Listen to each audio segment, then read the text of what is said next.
ఓడేసి బొక్క మీద కొట్టిరు తెలంగాణ ప్రజలు నిన్ను.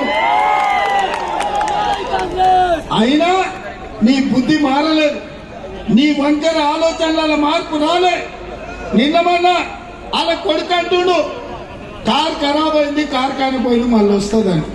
వస్తుందా వస్తుందా వస్తుందా వస్తుందా? కేటీఆర్ నువ్వు ఏం చేసినా, తల కిందికి కాళ్ళు మీది కొట్టి తపస్సు చేసినా ఖరాబ్ అయి కార్ఖానకు పోవుడు కాదు. అనం జడి కార్ఖానకు పోయింది, అక్కడి నుంచి అక్కడనే జుమ్మరాజ్ బజార్ లో తూకాలు కమ్మాల్సిందని కారు. నీకు తెలియదేమో కానీ మీ నాయనకు తెలుసు. అందుకే మీ నాయన బస్సు వేసుకొని బయలుదేరింది, ఇంకా కారు రాదు. చూసిన బస్సులోకి వచ్చేమన్నా మంచి మాటలు చెప్తాడేమో, బుద్ధి తెచ్చుకుంటాడేమో.